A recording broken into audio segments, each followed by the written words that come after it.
सरकारी कर्मचारियों और पेंशन भोगियों के लिए गुड न्यूज है क्योंकि डीए और डीआर में उछाल देखा गया है। तो अब जाहिर सी बात है कि अगर डीए और डीआर में वृद्धि होगी, डीए और डीआर से आप समझ रहे होंगे कि लाइक जो आपका महंगाई भत्ता या फिर उसे महंगाई राहत आप कह लें, तो इसमें जब वृद्धि होती है तो जाहिर सी बात है आपका पेंशन और सैलरी भी बढ़ेगा।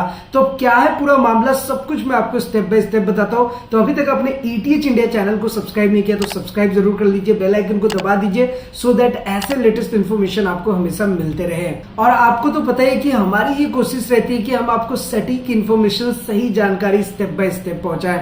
तो आप वीडियो को शुरू से लेकर लास्ट तक जरूर देखिएगा। वैसे दोस्तों आपको पता चल ही गया होगा कि गवर्नमेंट ऑफ इंडिया यानी कि ministry of labour and employment labour bureau की तरफ से एक प्रेस रिलीज होता है कंज्यूमर इंडेक्सिंग प्राइस के लिए। सबसे पहले तो आप यहाँ पर देख लीजिए कि सबसे जो क्लियर पॉइंट है वो ये है कि अक्टूबर 2022 के लिए जो ऑल इंडिया सीपीआई आईडब्ल्यू जिसको बोलते हैं, वो जो आपका बढ़ करके यानी कि 1.2 दशमलव से बढ़ करके वो 132.5 पर रहा है। अब इसका क्या मतलब है, इसे मैं आपको अच्छे से समझाता हूं। देखिए ये तो आपको पता ही होगा कि on the basis of DA और डीआर, कहने का मतलब आप समझ ही रहे हैं कि महंगाई भत्ता और महंगाई राहत के बेसिस पे जो इंक्रीमेंटेशन होता है वो आपको 1 जनवरी और 1 जुलाई को दिया जाता है। और अभी चल रहा है दिसंबर का महीना यानी कि 1 जनवरी 2023 आने वाला है। अब जिस तरीके से आप यहाँ पर नीचे देख सकते हैं कि यहाँ पर क्लियरली मेंशन है कि all India group wise CPI W for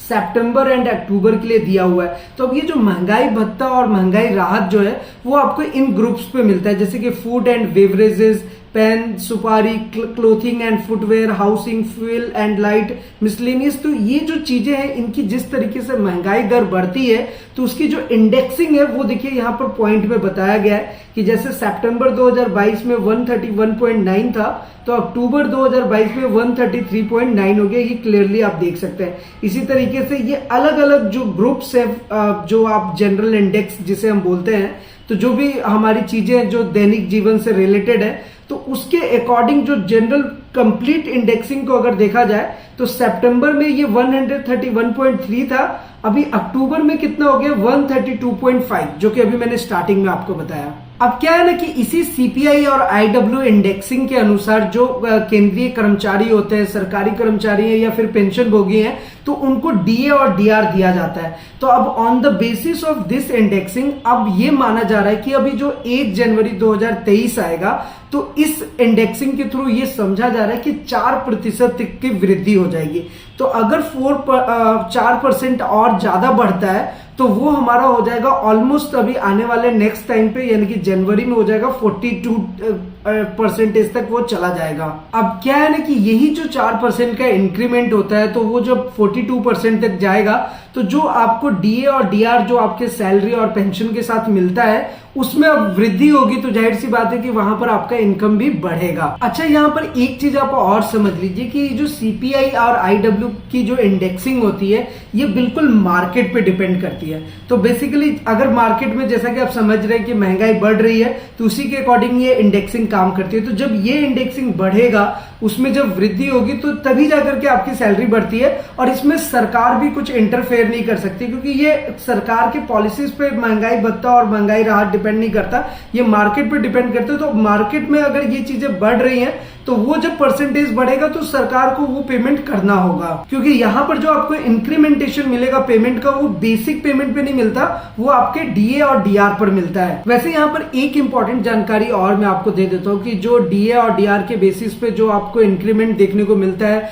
जैसा कि मैंने आपको स्टार्टिंग में ही बताया था कि 1 जनवरी और 1 जुलाई को मिलता है। तो बेसिकली क्या है ना कि आपको जैसे 1 जनवरी को अगर इसका मिल रहा है, जैसे अभी कमिंग में हमारे पास 1 जनवरी 2023 आने वाला है, तो इसमें जो आपको इंक्रीमेंटेशन मिलेगा इसकी जो घोषणा है वो आपको मिड मार्च 2023 में देखने को मिलेगा। ये भी एक पॉइंट है। तो फिलहाल कंक्लूजन यही है कि जो केंद्रीय सरकारी कर्मचारी हैं या फिर आपके कह लें कि पेंशन भोगी हैं तो उनके डीए और डीआर में ऑलमोस्ट 4% का वृद्धि देखा जाएगा, जिसकी वजह से उनको पेंशन या फिर सैलरी में भी बढ़ोतरी होगी। अब देखते हैं आगे क्या होता है। अब इससे रिलेटेड जो भी लेटेस्ट अपडेट आएगी जरूर हम आपके साथ शेयर करेंगे। वैसे ये जो महंगाई भत्ता जो होता है ये हर महीने बढ़ता है, किसी न किसी पॉइंट से 1 पॉइंट से या फिर 0.95 से इसकी बढ़ोतरी होते रहती है।